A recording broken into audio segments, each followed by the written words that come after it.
요즘 우리 대한민국 분들은 어느 때보다도 희망이 절실한 때라고 생각을 합니다.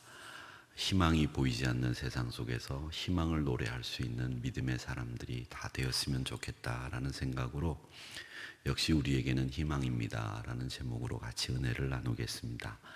은혜를 나누기 위해서 우리가 말씀 두 곳을 봤는데, 한 곳이 열왕기하 25장의 말씀이고요, 또 한 곳이 마태복음 말씀을 같이 보았습니다. 이 마태복음 22장의 말씀과 열왕기하 25장의 말씀은 다 같이 우리에게 희망이 무엇인지를 말씀해 주시는 아주 요긴한 말씀입니다. 오늘 먼저 열왕기하 25장의 말씀을 한번 보면, 이 말씀은 이스라엘 왕 여호야긴이 바벨론에 의해서 멸망을 당한 다음에 끌려갑니다.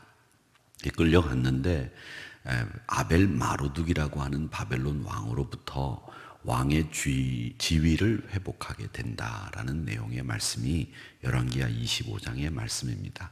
이 열왕기하 25장의 말씀을 이 성경학자들은 굉장히 중요한 말씀으로 보고 있는데, 왜 그러냐 하면 이 구약성서 가운데 대개가 신명기에서부터 열왕기 상하를 예레미야 선지자가 바벨론 포로로 끌려갔을 때, 그 포로로 끌려간 이후 후반기쯤 되어서 이스라엘 백성들에게 신앙교육을 시키고 기록되어진 하나님의 말씀인 토라로 남기기 위해서 예레미야 선지자를 주축으로 한 유대 랍비들이, 선지자들이 썼을 것이다, 이렇게 생각을 합니다. 또는 예레미야 선지자가 요시야 왕 때, 이 요시야 왕이라고 하는 분은 남유다에 있어서 굉장히 중요한 분인데, 왜냐하면 이 요시야 왕이 8살에 왕위에 올라서 24살에 종교개혁을 일으키고, 그리고 난 뒤에 이 요시야 왕이 뜻하지 않은 애굽과의 전쟁에서 전사를 하고, 이 남유다는 급격히 국운이 쇠락하는 경험을 하게 됩니다. 그래서 이 요시야 왕의 죽음은 곧 남유다의 몰락이라고 하는 등식이 성립되는 그때인데, 요시야 왕 때 전반부 이 열왕기하, 신명기서부터 열왕기하의 전반부가 쓰여졌고, 이 신명기부터 열왕기 상하까지 후반부는 예레미야 선지자가 쓰지 않았겠느냐, 이런 얘기를 합니다. 그런 분들 가운데서 어떤 분은 이 예레미야 선지자가 이스라엘 백성들에게 희망을 주기 위해서 오늘 본문의 내용을 의도적으로 편집하는 과정에서 넣었다, 이렇게 이야기를 하는데, 그 이유는 단 한 가지, 바벨론 포로로 끌려가 있던 이스라엘 백성들에게 이스라엘 왕의 지위가 다시 회복됨으로 해서 이스라엘 백성들이 희망을 가질 수 있도록 만들어주기 위해서 하나님께서 예레미야 선지자를 통해서 이런 말씀을 하신 것이다, 이렇게 이야기를 합니다. 본문에 나오는 여호야긴은 다윗 왕가의 후손으로 다윗 왕가의 대통을 잇는 왕입니다. 다윗 왕가가 다시 왕의 지위를 찾았다는 말을 통해서 이스라엘의 주권, 그리고 가나안에 다시 돌아갈 수 있는 희망을 보여주는 구절이 오늘 본문인데, 희망이 필요했던 이 시대, 바벨론 포로로 끌려갔던 그 시대였기 때문에 예레미야 선지자가 썼다고 주장하는 내용이고, 어쨌든 누가 썼든지 간에 이 말씀은 열왕기 하에 있는 내용을 희망으로 끝내고 있는 말씀이고, 희망이 있다고 하는 하나님의 의도가 숨겨져 있는 내용입니다. 아무리 찢기고 넘어지고 또 엎어져서 못 일어날 상황이 됐다고 할지라도 하나님은 다시 이스라엘 백성들에게 희망을 주시는 하나님이다, 우리 곁에 계신 하나님이다 라는 것을 보여주는 말씀이라고 하는 겁니다. 이 희망이 우리에게도 지금 필요하다고 생각합니다. 우리 인생이 왜 아름답습니까? 우리 인생이 아름다운 이유는 희망이 있기 때문에 그렇습니다. 변화에 대한 희망, 성장에 대한 희망, 회복에 대한 희망, 이런 희망이 있기 때문에 우리 인생은 아름다운 것이고요, 또 이 희망이라고 하는 것은 우리 삶에 새로운 동력을 넣어주는 겁니다. 여러분, 봄이 되면서 들에 산에 꽃이 다시 피고, 또 밭에서 싹이 올라오고, 또 꽃이 아름답게 피어서 흐드러지게 꽃잎을 날리는 것을 보면서 여러분은 어떤 생각을 했습니까? 우리 교회 앞에도 독립문 선교 비전센터 앞에 보면 조그마한 텃밭이 있는데 거기에 우리 장로님이 꽃을 심었는데 거기서 싹이 나오고 꽃이 피면서 노랗게 올망졸망한 꽃들이 피어 있습니다. 그걸 보면 역시 때는 봄이고 역시 때가 되면 하나님의 질서에 따라서 꽃이 피고 열매가 맺고 날씨가 풀리면서 우리의 마음을 푸근하게 해주는 하나님의 역사가 일어나는구나, 이런 것을 깨달았습니다. 위리겐 몰트만이라고 하는 독일의 신학자가 있는데 그분이 쓴 유명한 책 희망의 신학이라고 하는 책이 있습니다. 그 책에서 그리스도인은 어떤 존재인지를 말씀하고 있는데 그 어떤 존재인가를 어떻게 말씀하고 있느냐 하면, 예수 믿는 우리들은 그날을 그대로 사는 사람이 아니고 그날을 넘어서 무로부터 세상을 창조하시고 죽은 자를 살려내시는 분의 약속을 따라서 앞으로 올 것에 대하여 기대하는 사람, 이게 그리스도인이다라고 말씀을 하셨습니다. 우리 그리스도인들은 그러니까 절망에 빠져서 사는 사람들이 아니라 앞으로 하나님의 능력으로 올 것에 대해서 기대하고 사는 사람이 우리 그리스도인들입니다 라는 몰트만의 말씀이 있습니다. 여러분, 이스라엘 왕의 지위가 다시 회복되고 여호야긴이라고 하는 이스라엘의 마지막 때의 왕이 바벨론으로 끌려가서 속국의 왕으로서, 전쟁에 패한 왕으로서 지위를 상실하고 죽임을 당하는 것이 아니라 그 왕을 다시 하나님께서 왕권을 회복시켜 주시어 이스라엘을 명실상부한 왕으로 삼아 주시겠다고 하는 이 약속의 말씀은 이스라엘 백성들에게 회복을 약속해 주시는 하나님의 메시지가 담겨 있는 겁니다. 또 하나 마태복음 22장 말씀을 우리가 같이 살펴봤는데 이 말씀은 이렇게 시작합니다. 율법사가 찾아와서 예수님에게 질문을 합니다. 예수님 어떻게 해야 우리가 영생을 얻을 수 있습니까? 예수님 어떻게 해야 우리가 하늘나라를 소유할 수 있겠습니까? 이렇게 이야기를 하니까 예수님이 이렇게 대답을 합니다. 마음을 다하고 목숨을 다해서 뜻을 다해서 주 너희 하나님을 사랑해라. 그리고 38절에 이어서 이것이 크고 첫째 되는 계명이고 39절에 보면 둘째도 그와 같다. 그와 같은데 내 이웃을 내 자신과 같이 사랑하라 하셨다. 이렇게 말씀을 합니다. 근데 우리는 이 말씀을 보면서 우리가 이해하고 넘어가야 될 아주 중요한 부분이 있습니다. 그것이 39절에 나오는 말씀입니다. 둘째도 그와 같으니라는 말씀입니다. 영어 성경에 보면 the second is like it 이렇게 되어 있습니다. 즉 두 번째 계명도 첫 번째 계명과 똑같다, 이런 뜻입니다. 즉 이 말은 뭐냐면 이웃 사랑하는 것이 하나님 사랑하는 것만큼 비중이 중요하다. 하나님 사랑하는 것이 비중이 더 크고 이웃 사랑하는 것은 그 비중이 덜하다가 아니라 이웃 사랑하는 것도 하나님 사랑하는 것만큼 그 비중이 똑같다라는 내용을 말씀하시고 있는 겁니다. 그러니까 이웃을 사랑하는데 내 자신과 같이 사랑하라고 하는 이 말씀과 함께 첫 번째 계명이었던 하나님을 사랑하는 말씀, 즉 마음을 다하고 목숨을 다하고 뜻을 다해서 하나님을 사랑하듯 이웃도 마음을 다하고 목숨을 다하고 뜻을 다해서 사랑해야 된다. 그것이 우리가 하나님 앞에 하나님 나라 갈 수 있는 자격이고 하나님 나라 주인이 될 수 있는 모습이다. 이렇게 말씀을 하고 있습니다. 빛, 색깔, 공기라고 하는 책이 있습니다.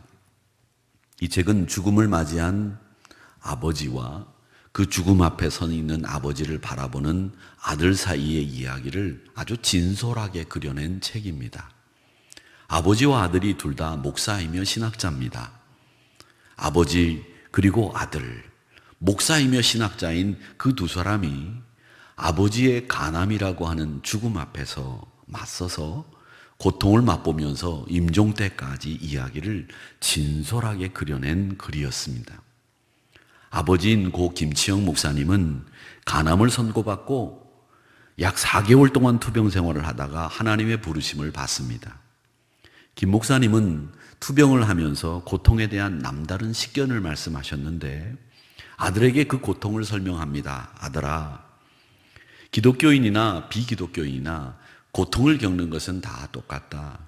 그런데 고통에 임해서 우리 기독교인이 가져야 될 비기독교인과의 차이가 있다. 그 차이는 우리 기독교인의 고통은 육체적인 고통으로 끝나야 된다. 우리는 고통이 올 때 신음할 수도 있고 고통을 호소할 수도 있다. 고통 앞에서 울 수도 있다. 그런데 그건 부끄러운 것이 아니다. 그러나 그 고통이 불행과 또 그 고통이 불평과 절망이 되고 그 고통이 허무감으로 연결이 된다면 그것은 불신앙이다. 이렇게 말씀하셨습니다. 우리 그리스도인들에게 고통이 없다면 얼마나 좋겠습니까마는 우리 그리스도인들도 똑같은 상황에 놓여 있습니다. 고통당하는 것은 누구도 예외에 있을 수 없습니다.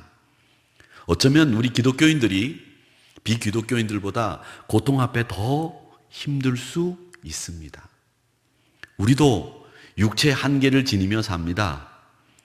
기독교인이라고 하면 누구나 항상 복 있는 일들이 우리 주변에서 일어나기를 바라고 생각하죠. 잘못 아니죠. 괜찮은 일이고 그렇게 살기를 희망해야 됩니다. 그러나 우리 기독교인들은 이 고통을 절망으로, 허무로, 그리고 우리의 불평과 절망으로 만드는 일이 아니라 이 고통을 희망으로 변화시킬 수 있는 힘이 있는 사람들이 우리 그리스도인들입니다. 우리 그리스도인들은 그래서 행복한 것이죠. 고통이 없어서 행복한 것이 아니라, 고난이 없어서 행복한 것이 아니라, 고통이, 힘듦이 우리에게는 희망이 될 수 있고 희망이 될 수 있는, 희망으로 바꿀 수 있는 힘이 있기 때문에 우리가 그리스도인이라고 하는 것을 자랑스럽게 생각하고 사는 겁니다. 그래서 행복한 거죠. 바꿀 수 있는 능력이 있는 거죠. 바꾸는 사람이죠. 죽음조차도 희망으로 바꾸는 사람들이 우리 그리스도인들이라는 사실, 그걸 이 빛 공기 색깔에서, 이 빛 색깔 공기에서 말씀하고 있는 겁니다. 저는 그래서 이 이야기를 우리는 희망이라고 하는 말씀으로, 주제로 말씀드리고 싶은데, 이스라엘 백성들에게 다시 한번 다윗 왕가의 왕권을 회복시켜 주시는 열왕기하의 말씀과 하나님을 사랑하고 이웃을 사랑하는 것이 우리에게는 또 다른 희망을 불러일으킬 수 있다고 하는 이 사랑이 곧 희망이라고 하는 말씀을 여러분들에게 드리는 겁니다. 단테의 신곡에 보면 지옥문 위에 이런 현판이 붙어 있답니다. 이곳에 들어가는, 즉 지옥에 들어가는 사람은 모든 희망을 버리시오. 지옥은 어떤 곳이냐? 힘들고 어려운 곳이기도 하겠지만 그곳에는 희망이 존재할 수 없는 곳, 그곳이 지옥입니다. 여러분이 여기서 아무리 부유한 생활을 하고 유복하게 평안하게 산다고 하실지라도, 육체적으로 말이죠, 여러분의 심령 속에 희망이 없다고 한다면 그곳이 곧 지옥이 될 수 있다는 거죠. 그래서 지옥에 들어가는 문 입구의 현판에는 이곳에 들어가는 사람은 다 희망을 버려야 된다고 말씀하고 있다는 겁니다. 희망을 가져야 됩니다. 희망이 없는 곳은 지옥이 됩니다. 이 희망은 또한 하나님 없이는 가능하지 않습니다. 우리가 하나님과 동행해야 희망이 생기는 거죠. 제가 여주동행 임마누엘을 강조하는 이유는 뭐냐? 우리 혼자만 살아서는, 우리 혼자만 가서는 희망이 생길 수가 없는 거예요. 하나님이 우리 곁에 계셔서 우리에게 계속 힘을 공급해 주시고 능력을 공급해 주셔야 그 죽음도 희망으로 바꿀 수 있는 능력이 생기고, 그런 삶을 살아야 우리가 희망을 노래할 수 있는 겁니다. 하나님 없는 희망, 그건 자기 욕심이죠. 하나님과 동행하려면 어떻게 해야 될까요? 오늘 마태복음 두 번째로 읽은 본문의 말씀처럼 우리가 마음을 다하고 목숨을 다하고 뜻을 다해서 하나님과 이웃을 사랑하는 길, 그게 하나님과 동행하는 것이고, 그때마다 하나님이 공급해 주시는 힘으로 죽음도 희망으로 바꿀 수 있는 능력의 소유자인 그리스도인이 되는 겁니다. 사랑하는 성도 여러분, 하나님과 함께 해야 희망이 있습니다. 그런데 그 희망이라고 하는 것은 사랑 없이는 가능하지 않아요. 다른 사람을 미워하면서 내가 희망이 있다? 어불성설입니다. 하나님을 사랑하지 않으면서 희망을 갖는다?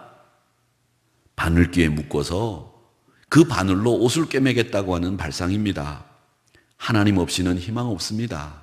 사랑 없이는 하나님과 함께 할 수 없습니다. 사랑이 있어야 임마누엘 할 수 있고 또 임마누엘 해야 우리가 희망을 가질 수 있다는 이 사실을 여러분 잊지 마셔야 됩니다. 이 희망이 우리를 다른 사람들도 긍정적으로 보게 하고 그 희망이 어떤 상황도 바꿀 수 있어요. 고통스러운 가정 형편, 어렵고 풀리지 않는 경제 문제로 사업이 풀리지 않아서 기도하고 계신 분들, 믿지 않는 식구들 때문에 당하는 핍박, 또 마음 아픔, 예수 믿는다는 이유로 직장에서 당하는 불이익, 예수 믿는다는 이유만으로 여러분들이 더 힘들게 살아야만 하는 이 땅에서의 삶, 이런 것들이 우리를 절망스럽게 만들고 있는데 그 절망스럽게 만드는 일들이 우리가 살고 있는 이 삶의 현장에서 얼마나 많이 도처에 깔려 있습니까? 사랑하는 성도 여러분, 우리 신앙을 절망적으로 만드는 것을 여러분들이 직면하게 될 때마다 여러분 절망하시겠습니까? 아니면 희망으로 다시 그 절망 상황을 바꾸시겠습니까? 여러분들은 그 절망 상황을 희망으로 바꿀 수 있는 능력을 가지고 계셔야 되는데 그 능력을 갖는 이유는 뭐냐? 우리가 하나님과 동행하여 하나님이 주시는 힘으로 하나님이 주시는 능력으로 그 절망을 희망으로 바꿀 수 있기 때문입니다. 신앙생활을 아주 열심히 하는 며느리가 있었다 그래요. 신앙이 없는 가정에 시집을 갔습니다. 혼자만 열심히 교회를 다녔어요. 시댁 식구들이 하나같이 며느리가 교회에 나가는 것을 달가워하지 않았습니다. 하루는 시아버지가 며느리에게 아가, 이번 일요일에는 교회 가지 마라. 바쁜 일이 있다. 고추밭에 가서 고추대를 이번에 다 뽑고 거기에다가 이제 깻잎을 심어야 되니까 하루 종일 일해야 되니까 이번 일요일에는 교회 가지 마라. 그렇게 말씀하시는 거예요. 며느리는 고민이 됐습니다. 야, 주일날 교회를 안 가고 내가 고추밭에서 고추대를 하루 종일 뽑아야 된다? 이건 자기 신앙으로는 도저히 용납이 되지를 않았습니다. 그래서 밤새 기도하면서 고민하다가 좋은 방법을 하나 생각해냈습니다. 며느리는 토요일날 저녁 식사를 마치고 설거지를 다 끝낸 다음에 온 식구들이 잠자리에 든 그 시간에 혼자 조용히 일어나서 고추밭으로 갔습니다. 그리고는 그 넓은 고추밭에 고추대를 밤새 다 뽑아가지고 묶어놨습니다. 그리고 다음날 주일이 돼가지고 아무것도 알리지 않은 채로 아침 식사를 하고 난 뒤에 시아버지에게 가서 문안을 하면서 말씀을 드렸습니다. 아버님, 오늘 저는 교회에 다녀오겠습니다. 시아버지가 대경실색이죠. 오늘 고추대를 다 뽑아야 된다고 분명히 말했는데 시아버지의 말을 어기고 또 교회 간다고 하니까 얼굴이 울그락 풀그락해졌습니다. 역정을 내기 시작을 했습니다. 아가야, 오늘 고추밭에 고추대를 뽑아야 되니까 교회 가지 말라고 내가 말하지 않았느냐? 며느리가 피식 살짝 예쁘게 웃으면서 아버님, 고추대 다 뽑아놨습니다. 언제 다 뽑았다는 거냐? 어제 밤새도록 제가 다 뽑아놨습니다. 시아버지가 고추밭에 나가보니까 고추대가 다 뽑혀서 가지런히 묶여져 있는 겁니다. 그 사건에 감동을 받은 온 식구가 그 후 모두 교회 다니게 되었다는 간증입니다. 이 며느리가 얼마나 지혜롭게 행동했는지 우리는, 그리고 그 며느리가 온 집안 식구들이 교회 나가게 되면서 얼마나 기뻤겠는지 우리는 상상해 볼 수 있습니다. 며느리가 그것만큼 더 기쁜 일이 어디 있었겠어요? 이 며느리는 바로 마음을 다해서 하나님을 사랑한 사람이었고 또 마음을 다해서 예수 안 믿는 시아버지를 비롯한 시집 식구들을 목숨을 다하고 마음을 다하고 뜻을 다해서 사랑한 며느리였습니다. 그런 모습들이 그 가족들에게 보여졌기 때문에 하나님은 그 며느리의 기도 제목을 응답해 주셨고 온 가족이 예수 믿게 됐고 온 가족이 며느리 원망하지 않고 며느리 사랑 때문에 예수 믿는 가정이 될 수 있었던 겁니다. 여러분, 우리 인생은 행복하고 아름다운 것만으로 만들어져 있지 않습니다. 인생은요, 아주 다양한 요소들이 있습니다. 그 인생이라고 하는 것은 수많은 얼굴을 가진 존재들입니다.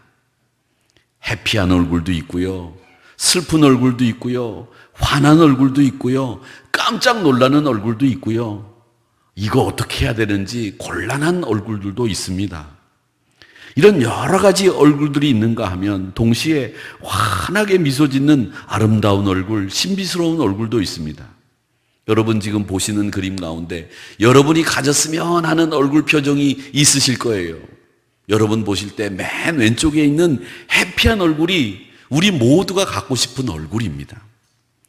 그런 얼굴, 문제는 가지고 싶은데 그 많은 얼굴들 가운데 내 자신이 어떤 마음 자세를 가지고 있느냐에 따라서 여러분, 이 얼굴 가운데 한 모습이 여러분의 모습이 될 수 있습니다.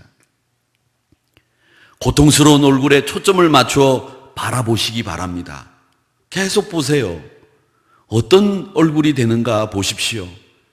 슬픈 얼굴 표정을 계속 바라보시고 난 뒤에 여러분 얼굴을 거울로 보시면 여러분 얼굴이 슬픈 얼굴로 변해 있을 겁니다. 또 환한 얼굴을 계속 쳐다보시면 여러분 얼굴을 거울 쳐다보시면 이 환한 얼굴을 계속 쳐다보다가 여러분 얼굴 쳐다보면 여러분 얼굴도 환한 얼굴이 되기 십상입니다. 그렇기 때문에 여러분, 우리 자신이 어떤 얼굴에 초점을 맞추고 바라보고 있고 생각하고 있느냐에 따라서 여러분의 얼굴 모양이 바뀌는 거예요. 우리 자신에 대해서 긍정적인 생각을 많이 하고 하나님을 사랑하고 이웃을 사랑하는 마음 가지고 이 밝은 해피한 얼굴을 자꾸 쳐다보면 여러분 얼굴을 거울에 딱 비추어 보면 이 얼굴과 같이 해피한 얼굴이 돼 있다는 거죠. 자신에 대해서, 남에 대해서 긍정적인 생각을 많이 하는 분들이 대체로 인생을 긍정적으로 아름답게 만들어 가세요. 웃는 얼굴, 예쁜 얼굴 생각하시는 분들이 웃는 얼굴, 예쁜 얼굴이 됩니다. 그리고 이런 생각이 우리 현실의 씨앗이 돼요. 곧 인생에 대한 생각이 긍정적이면 아름다운 인생을 더 많이 경험하게 되는 것이고, 반대로 부정적이면 더 고통스러운 인생을 많이 경험하게 되는 것이 우리 인생이란 말이죠. 여러분, 아름다운 인생을 많이 경험하고 싶으실 겁니다. 그렇다면 여러분 자신에 대해서 먼저 긍정적인 생각을 많이 하세요. 보통 우리 자신에 대해서 내가 긍정적인 생각을 하고 있다고 생각하시는 분들이 많지만 의외로 자기 자신에게조차도 긍정적인 생각을 하지 못하는 분들이 많다는 거예요. 남을 용서하는 것보다 나를 용서하지 못하고 남을 긍정적으로 보는 것보다 나를 긍정적으로 못 보는 분들이 의외로 우리 주변에 많아요. 너무 많아요. 자신을 긍정적으로 보기 위해서는 남도 긍정적으로 보는 훈련이 필요합니다. 누군가를 다 바라볼 때, 무엇인가를 생각할 때 이 긍정적으로 생각하는 훈련이 필요하고 남을 긍정적으로 볼 수 있어야 자기도 긍정적으로 보는 거예요. 그러기 위해서는 어떻게 해야 되느냐? 여러분 머릿속에 내가 부정적으로 보는 사람이 있다면 그 사람을 생각해 보세요. 그 사람 얼굴을 지금 떠올려 보세요. 내가 지금 부정적으로 생각하는 사람이 있다. 나쁘게 생각하는 사람. 그 사람이 누구라도 좋습니다. 그리고 그 다음 단계는 그 사람의 입장을 이해해 보는 거예요. 그 사람이 말하는 또 행동하는 그 사람의 상황, 이런 것들을 내 온 마음을 다해서 한번 이해해 보세요. 그 사람이 그렇게 좋지 못한 행동을 한 이유가 뭘까? 마음의 상처가 있을 거야. 성장 과정에서 잃어버린 것을 보상받기 위한 그런 마음, 그 사람 마음속에 있지 않을까? 또 그 사람 얼마나 힘들게 살아왔는지 한번 그 사람의 입장에서 이해해 보자는 거죠.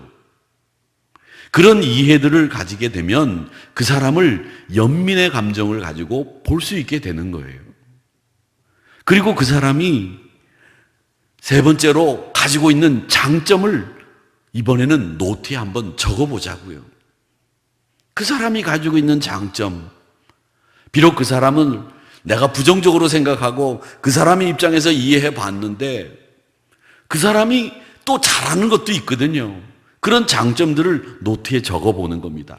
그리고 마지막으로 그 사람의 웃는 모습을 떠올려 보면 그 사람도 내 눈에는 긍정적으로 보일 수 있다는 겁니다.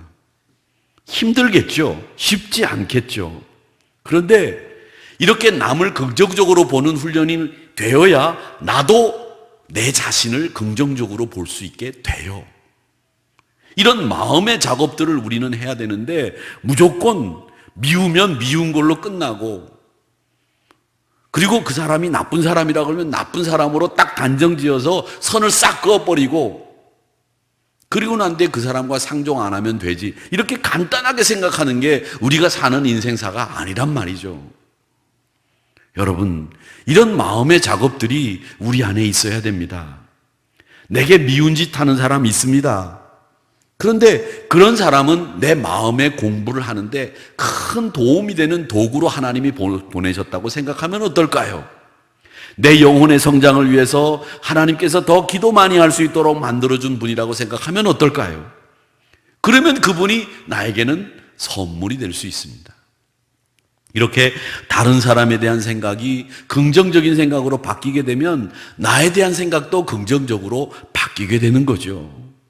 나를 긍정적으로 못 보면 남도 긍정적으로 못 봅니다.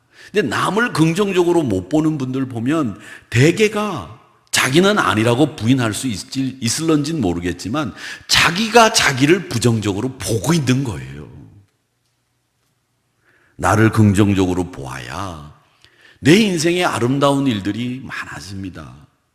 나를 긍정적으로 봐야 내 인생에 희망도 있는 거예요. 그 사랑이 희망의 역사를 만들어갈 수 있도록 길을 터주는 겁니다. 그래서 이 사랑도 희망이 하나님 약속 안으로 들어갈 수 있도록 만들어주는 거고 이 사랑이 하나님의 품 안에서 희망으로 바뀐다고 하는 것을 보여주는 우리로 하나님께로 가는 길을 열어주는 것이 된다는 겁니다. 사랑이 없으면 희망 없습니다. 희망이 있어야 고통스러운 현재도 우리가 받아들이죠. 희망이 있어야 절망 가운데 행복을 찾을 수 있는 힘이 생기는 거죠. 그 희망이 바로 마음과 목숨과 뜻을 다해서 하나님을 사랑할 때 그 사랑 안에서 나를 긍정적으로 바라보게 될 때 희망이 생기는 것이고 내 이웃을 내 몸과 같이 사랑하는 이 둘째도 이와 같은 이 사랑이 우리에게 희망을 긍정적으로 볼 수 있는 눈을 열어준다는 겁니다. 이것이 열왕기하 오늘 말씀에서 주는 회복을 향한 하나님의 희망의 메시지이기도 한 겁니다.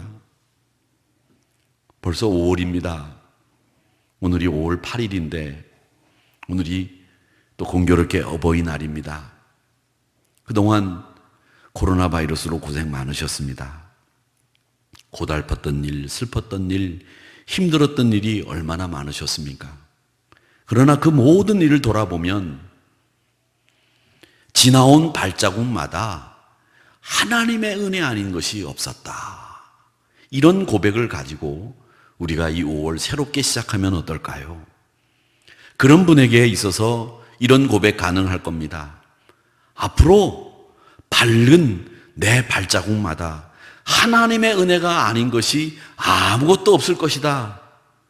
내가 걸어가는 걸음걸음마다 하나님의 은혜가 함께 할 것이다. 이런 고백이 여러분의 고백이 되셔야 되겠습니다.